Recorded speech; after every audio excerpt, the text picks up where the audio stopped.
Hi! So in this video I'm going to show you a little bit about my Porsche 911 Targa 4S. It is already the new 911 with the turbocharged engine. The only thing I can say, it's just the perfect car, really. And I'm driving it nearly for 1 year now, so I got it last year in May. Now it's April, so it's really nearly 1 year. But before I start, just let me unpack some stuff.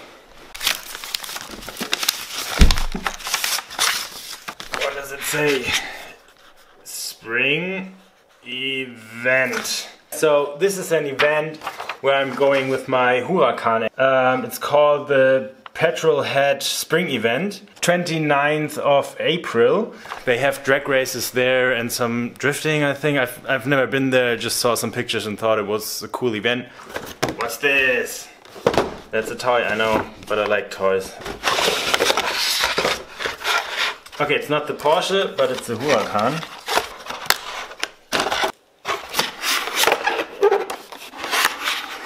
This will be a test in another video of this toy. No, not really a test, but you will see it maybe.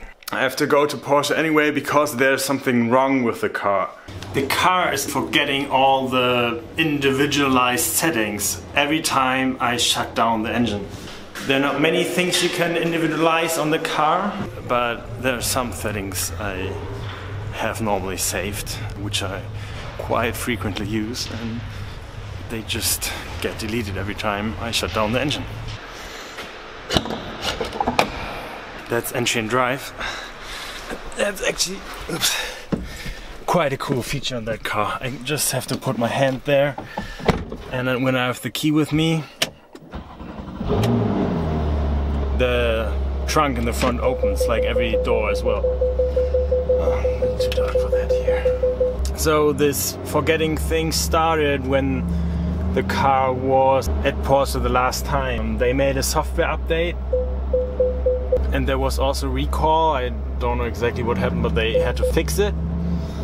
And they gave me the software update with that, and since then my car starts to forget everything.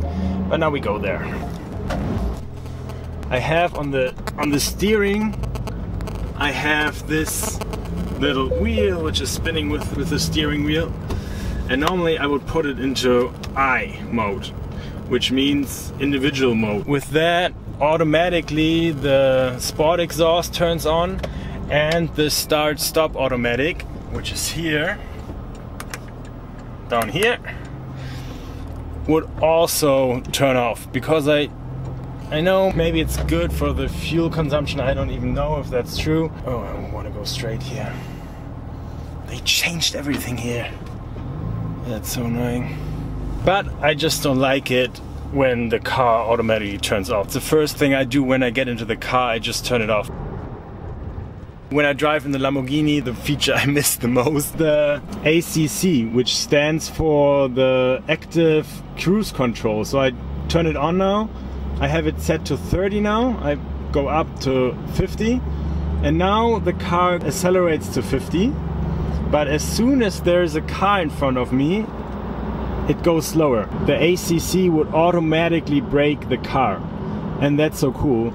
In traffic jams, I even use it in the city to just drive relaxed and just concentrate on the steering. So now it sees the BMW and I don't do anything. I have my feet off the gas and the brake, and it's braking automatically. That's so cool. I really use it very, very often. I never had a problem with it. Like, there was maybe 1 or 2 situations where I thought it could have braked earlier, but it works so perfectly on this car. And as I said, okay, it's still a sports car, but it's also my daily driver. So I have my Lamborghini, and I have some fun when I go on special trips on the weekend. Now it's getting dark in here. And the 911 is my daily driver, so it's nice to have this feature on the car. There's 50 now, and see the display above here, it will change now to 50. So, well, okay, This is actually a dangerous situation with the ACC. The ACC sees in front of you if there's a car, but it doesn't see a stopping line for traffic lights. So it would have gone like straight across the red traffic light. You have to be still on the street and don't be distracted by anything else. The other example I wanted to show you was the camera, which is actually mounted somewhere above here, and it reads the traffic sign. So it shows me how fast I actually are allowed to go.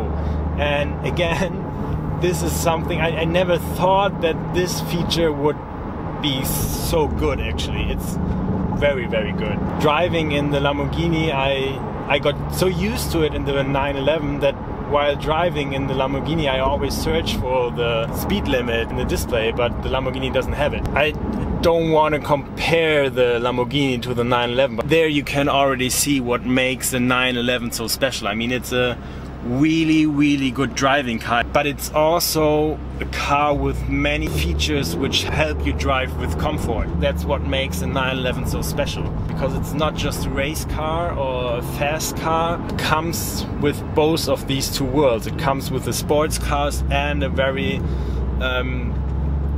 luxurious car, perfect daily driver.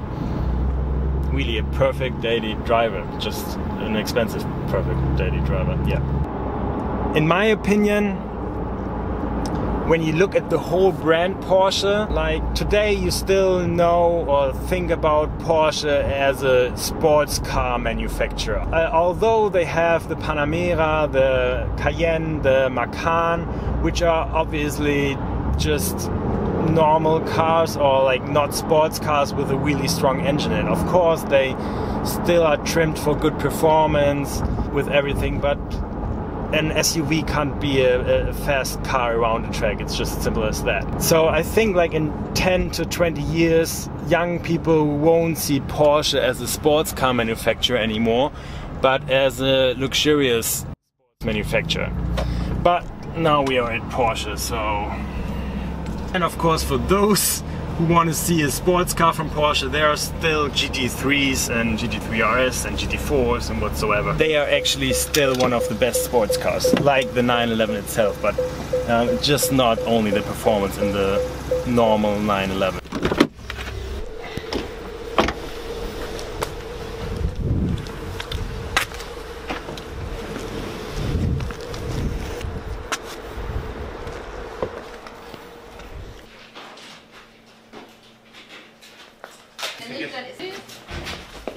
Weil die ganzen Sachen hier da drin verhält der Speicher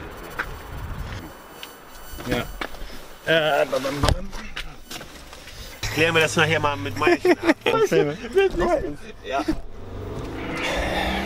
Danke. Alles klar. Vielen Dank. Okay, great. Yeah, I just got in the car and my pants broke. Really bad. That's awkward, but yeah, my pants broke. I had to show you that. I was just waiting for that. I was at the Porsche Zentrum in Hamburg. Yeah, they don't know what it is. They have to ask Porsche. The same as in my Lamborghini, I also have a problem there. It makes weird noises and they never had it before, and now Porsche has a problem with my car, which they never had before. Great. Well, now we go. They can't fix it today. He will make an appointment with me. But let's continue with the amazing features of this 911. I mean, I can live with that problem, but I just want to have it fixed someday too, because it's annoying to always set it by hand. So the camera actually of the Porsche 911 is really good. See all the other Porsches there? Tires. You see a lot, you have these lines are moving, so you know where the car is actually going. That's really good, and again it's a superb daily driving feature. To give you some numbers to underline what I said before about people in the future won't know that Porsche is a sports car maker. I picked up this car in Zuffenhausen in Stuttgart, where they actually built. They showed me the factory and they also explained a lot there, and it was super cool. So whenever you pick up a Porsche, try to do it at the factory. It's really cool, and like getting the car out of there and driving the first kilometers is just amazing. It was really one of the best experience I had with this car, also because it was the first.